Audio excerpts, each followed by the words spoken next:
René Guénon, Introduction générale à l'étude des doctrines hindoues, 1921. Table des matières. Le livre se compose de 4 parties.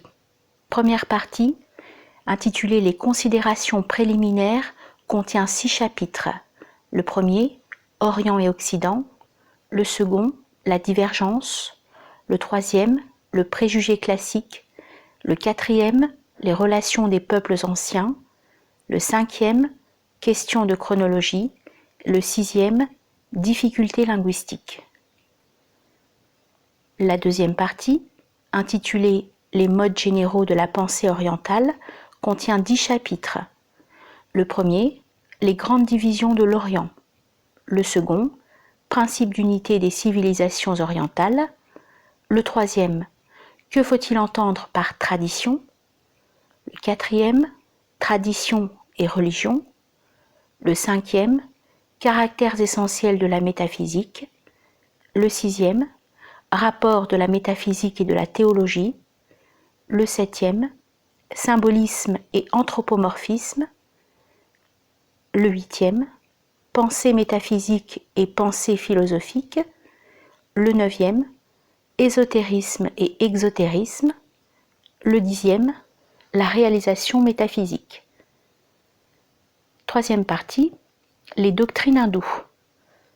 Premier chapitre, Signification précise du mot hindou. Deuxième chapitre, La perpétuité du Veda. Troisième chapitre, Orthodoxie et hétérodoxie.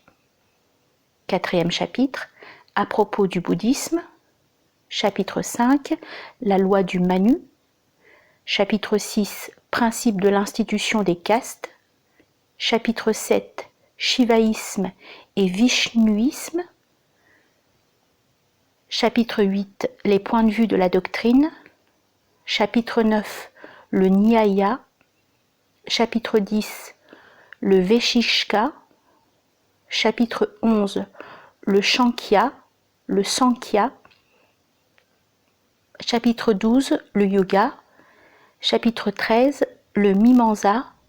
Chapitre 14, Le Vedanta.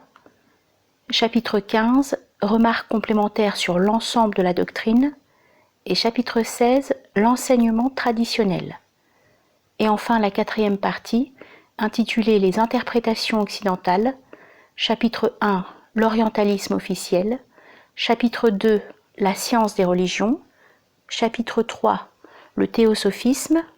Chapitre 4, Le Vedanta occidentalisé. Et chapitre 5, Dernières observations et enfin la conclusion.